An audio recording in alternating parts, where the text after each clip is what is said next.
Halo semuanya, kalau ada orang-orang yang mengatakan bahwa Yesus adalah utusan Allah, kita menghargai pendapat orang, itu hak mereka.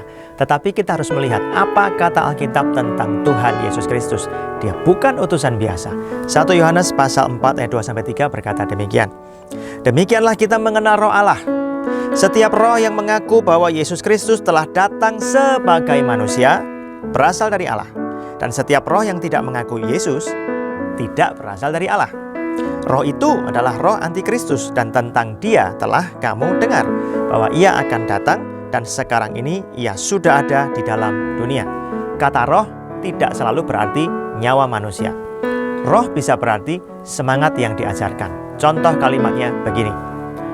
Roh organisasi itu adalah kedisiplinan. Apa artinya? Seluruh anggota organisasi itu punya semangat, mereka berjuang jadi orang yang disiplin. Dari mana lahirnya semangat itu? Dari pengajaran yang mereka terima dan mereka yakini sebagai sebuah kebenaran. Nah, lalu antikristus itu artinya apa? Menolak Kristus, menolak juru selamat, menolak Mesias. Tidak mau mengakui bahwa Yesus Kristus adalah anak Allah atau berasal dari Allah atau penjelmaan Allah. Ingat, kata anak tidak selalu berarti hasil dari hubungan biologis. Kata anak bisa berarti penjelmaan. Contoh, ada sebuah perusahaan A yang bergerak di bidang A. Lalu dia melihat, ya, karena perusahaan ini sukses, ya, dia ini artinya perusahaan itu, ya, sekelompok orang yang jadi pemimpin perusahaan itu melihat, masyarakat membutuhkan pelayanan kesehatan yang lebih baik. Lalu perusahaan ini membuat sebuah anak perusahaan B yang bergerak di bidang kesehatan. Kan bukan berarti perusahaan A ini menikah, hamil dan punya anak, melahirkan perusahaan B. Perusahaan B ini adalah penjelmaan dari perusahaan A, anak perusahaan A yang bergerak di bidang kesehatan. Jelas bukan? Nah, coba kita lihat. Ketika Adam dan Hawa berbuat dosa, Tuhan berkata bahwa dia akan memerangi iblis. Ya, Tuhan berkata akan mengadakan permusuhan. Tuhan sendiri loh yang akan datang berperang dengan setan. Terus Tuhan datang dalam wujud manusia melalui rahim seorang perawan, ya, untuk meremukkan kepala ular, mengalahkan setan untuk selama-lamanya. Tetapi ular meremukkan tumit sang juru selamat, membuat sang juru selamat nggak berdaya sementara saja. Kita lihat dalam 4 tokoh dalam kejatuhan manusia dalam dosa, ada Tuhan, Adam, Hawa, dan setan. Dari 4 tokoh tersebut yang tidak bersalah cuma 1.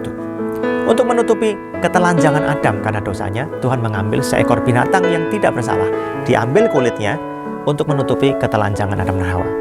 Apa artinya yang tidak bersalah dikorbankan untuk menutupi dosa yang bersalah? Siapa yang tidak bersalah? Tuhan sendiri.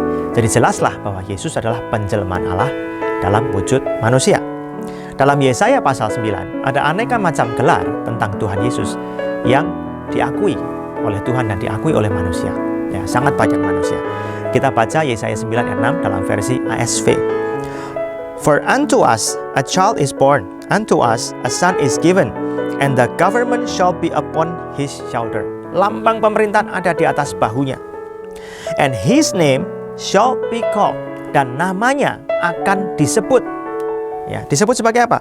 Wonderful, Counselor, Mighty God, Everlasting Father, Prince of Peace. Dalam bahasa Indonesia diterjemahkan siapakah? Ajaib, ya, penasihat ajaib. Allah yang perkasa, Bapa yang kekal, Raja damai atau Pangeran damai. Kenapa Yesus disebut sebagai Bapa yang kekal, Raja damai? Karena dia adalah penjelmaan Allah dalam wujud manusia.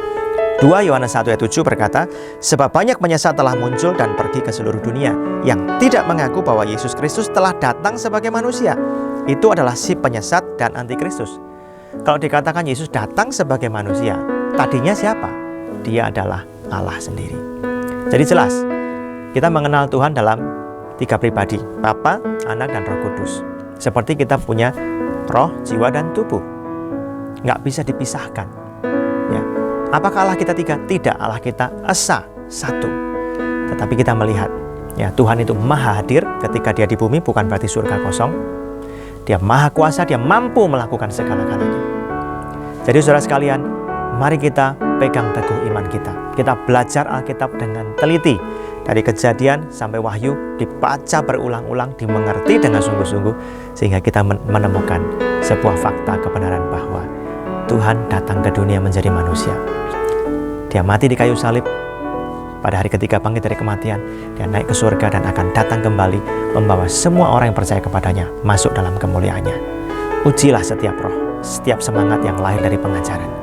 Kalau tidak mengakui Tuhan Yesus telah datang sebagai manusia, juru selamat, dia adalah roh antikristus. Alkitab juga menyebutkan ada satu pribadi antikristus lagi di akhir zaman yang akan datang. Tapi rupa-rupanya antikristus bukan hanya satu tokoh ini saja.